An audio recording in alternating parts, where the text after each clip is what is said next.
প্রিয় ছাত্রছাত্রী, পরীক্ষা কেমন হলো কমেন্ট বক্সে জানাও। তো আমি প্রত্যেকটি প্রশ্নের উত্তর বলে দিচ্ছি, তোমরা মিলিয়ে নাও। তোমরা কোথা থেকে কত নাম্বার পেলে যোগ করো। দেখো, প্রথমেই যে প্রশ্নটি রয়েছে বিকল্প ভিত্তিক প্রশ্ন, অর্থাৎ এমসিকিউ কোশ্চেন। তো প্রথমে যে প্রশ্নটি রয়েছে, অবরোহ যুক্তিবিজ্ঞান একটি ড্যাশ। তো এখানে অপশনগুলো তোমরা দেখে নাও, আমি যেটি সঠিক উত্তর সেটি বলে দিচ্ছি। আকারনিষ্ঠ শাস্ত্র, আকারনিষ্ঠ শাস্ত্র। তারপর যদি কোনো অবরোহ যুক্তির সিদ্ধান্ত সত্য হয় তবে যুক্তিটি হবে অবশ্যই বৈধ। এখানে রাইট অ্যান্সার দেবে অপশন এ, অবশ্যই বৈধ। নাম্বার প্রশ্ন, বৈধতার প্রশ্নটি সম্বন্ধিত হলো অবরোহ যুক্তির সঙ্গে। অপশন এ, অবরোহ যুক্তির সঙ্গে। তার পরবর্তী প্রশ্ন, একটি নিরপেক্ষ বচনের ড্যাশ অংশ আছে। অপশন 4টি। তার পরবর্তী প্রশ্ন, কোন জাতীয় যৌক্তিক বচনের উদ্দেশ্যপদ ব্যাপ্য হয় সামান্য বচনের, অর্থাৎ সামান্য বচন। অপশন এ হবে অ্যান্সার। তারপর দেখো, এ বচনের বিপরীত বিরোধী বচনটি কি? ই বচন। এ বচনের বিপরীত বিরোধী বচনটি কি? ই বচন। অপশন বি অ্যান্সার হবে এখানে, অপশন বি। তারপর একই উদ্দেশ্য ও বিধেয় বিশিষ্ট ড্যাশ এবং ড্যাশ বচনের মধ্যে অধীন বিপরীত বিরোধিতা সম্বন্ধ থাকে। এখানে হবে অপশন সি, আয় এবং ও বচন।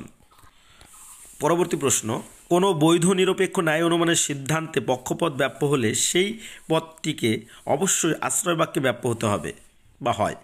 এই নিয়মটি লঙ্ঘন করলে যে দোষ হয় তা হলো অবৈধ পক্ষদোষ। 9 নম্বর কোশ্চেন, ন্যায়ের কোন সংস্থানে ফেসাপো মূর্তিটি বৈধ হয়? চতুর্থ সংস্থান। Option D. মিশ্র প্রাকল্পিক ন্যায়ের সিদ্ধান্তটি হলো নিরপেক্ষ বচন। সিদ্ধান্তটি বলছে নিরপেক্ষ। তারপর পি অথবা কিউ এমন নয় যে পি সুতরাং কিউ, এটা হবে ডিএস। রাইট অ্যান্সার হবে ডিএস। 12 নম্বর প্রশ্ন, কোনো অএস নয় পি এই বচনটির বুলীয় ভাষ্য হলো। এখানে রাইট অ্যান্সার হবে S bar P equal to 0, অর্থাৎ অপশন বি। সাদা হাতি আছে, এটা হবে অপশন সি। তারপর তোমাদের যে যৌগিক বচন আকারটি দেওয়া আছে সেটির অ্যান্সার হবে অপশন এ, শতসত্য। এটা তোমরা করে দেখবে, শতসত্য হবে। পি সত্য হলে পি ভেল নেগেশন পি এর সত্যমূল্য হবে সত্য, অপশন এ। তারপর যদি পি ভেল কিউ মিথ্যা হয় তবে পি হর্ষ কিউ এর সত্যমূল্য হবে সত্য। তারপর বৈজ্ঞানিক আর অনুমানের আকারগত ভিত্তি হলো অপশন ডি, প্রকৃতির একরূপতা নীতি ও কার্যকারণ নীতি হবে বা নিয়ম, একই ব্যাপার। তারপর দেখো, উপমা যুক্তির সিদ্ধান্তের সম্ভাব্যতার সর্বাপেক্ষা গুরুত্বপূর্ণ শর্তটি হলো অপশন বি, সাদৃশ্যের প্রাসঙ্গিকতা। তারপর দেখো, আরোহমূলক লাভ কোন জাতীয় যুক্তি মুখ্য বৈশিষ্ট্য? আরোহ যুক্তি, এটা অপশন বি। পরিমাণগত দিক থেকে বা পরিমাণের দিক থেকে কারণ ও কার্য সমান, একথা মনে করেন কার্বিত রিড। 21 নম্বর কোশ্চেনের অ্যান্সার হবে ক হলো ক্ষয়ের আবশ্যিক শর্ত। এটা হবে সি অপশন। যদি ক না ঘটে তবে খ ঘটে না। পরবর্তী প্রশ্ন, বহুকারণবাদের সমর্থক হলেন মিল ও বেইন। অপশন সি, অ্যান্সার হবে অপশন সি। তারপর মিলের যে আরোহ পদ্ধতিটি কোনো অপ্রাসঙ্গিক ঘটনাকে বর্জন করতে পারে না তা হলো সহপরিবর্তন পদ্ধতি। এটা অপশন ডি। এমসিকিউ এর শেষ কোশ্চেন।